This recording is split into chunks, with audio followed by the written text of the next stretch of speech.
crab people, blue heavy metal people. Green people, crab people, blue heavy metal people.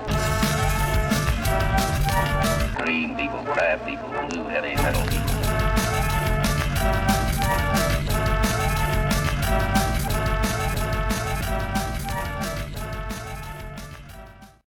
Hey there guys, this is me, Malorian, and this is another War Machine Battle Report. Now unfortunately the pictures are going to be a little rough because this is still where I forgot to turn my flashback on.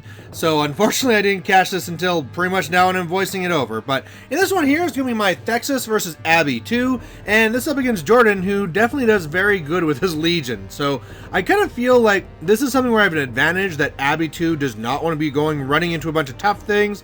Sure, the Scythians will go in there and ignore my tough and Thrasher and things, but that's going to be really it. And meanwhile, I have my Rampager and Feet and all that stuff to control them. And I'm really planning to go for a scenario victory on this one. Probably on my own side, but we'll see what happens.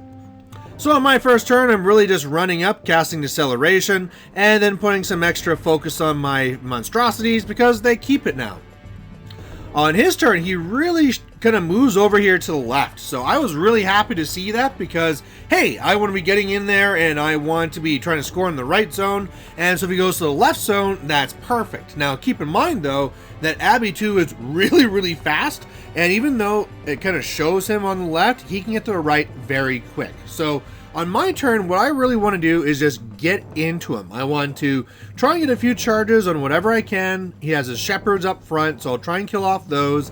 And then past that, I'm going to be trying to get some damage on the rake, put some guys in his way, and get in the zone to force him to move somebody to my side. Now, one of the spell martyrs already was used on the left. He has another spell martyr there on by the rake that I want to deal with, but there's another one behind the house. So I'm going to go and run around and tie that guy up too. So for me in my reinforcements here, my ambushing slavers come off the left flank, and that's because I really want him to have to be worried about this side, plus I want to get at least the 1 point for destroying his objective. So after everything is said and done, I'm really going up there. I had to clear off the right shepherd by having the overlords go up and spray him away. Otherwise, I do connect a couple of times into the rake, doing some pretty awesome damage. So I can't remember if I crippled the spirit or the mind or what. Probably the spirit, but that's going to force him to at least go and have to clear it off. And otherwise, you can see here, I'm all over. I had to TK myself into the zone, cast Deceleration, and yeah, trying to force his hand now. So he does pretty good, and he kills a lot of stuff. I mean, really the way it works with these Scythians now is with my low defense, they basically just cast their Animus, charge in, do a Thrasher, and kill a bajillion guys. So yeah, all my overlords are dead. He killed a bunch of guys on the left. He was trying to really make sure to go after all my mind benders, which is the right thing to do. And yeah, did a pretty good job of that while keeping Typhon back. The one proxy base inside the zone on the left, that's actually the Seraph. And otherwise, yeah, the rake kind of came up, made some attacks. And so I lost some stuff here, but it's not really too bad. And I really feel that right now I'm in a great spot to actually get further ahead. So looking on the left there, in his zone, he only has 3 beasts. He has the Scythian that's pretty much already out. He has the Seraph, which is just on the very edge.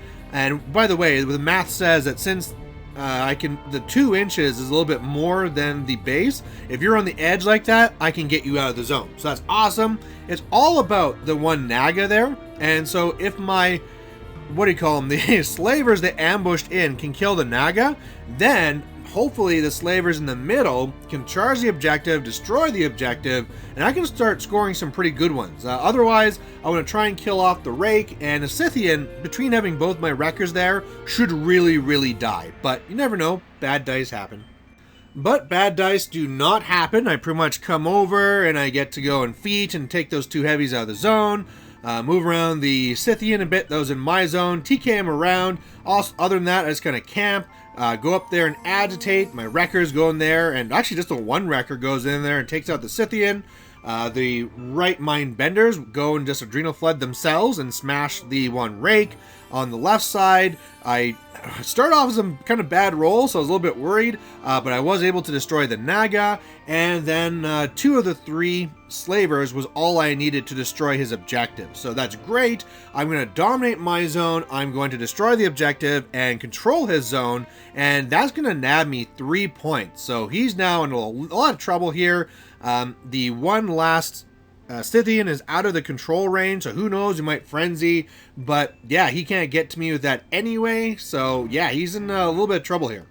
So what he decides to do is just to try and clear some things out of the way, trying to spray things with Typhon, and then really it's just the Seraph that needs to charge in and try and do a lot of damage to me. At the time, I was camping 3, but that was really his best bet, and when he came in there, he missed his charge attack, and so as soon as he missed his charge attack, we knew, okay, that's pretty much it.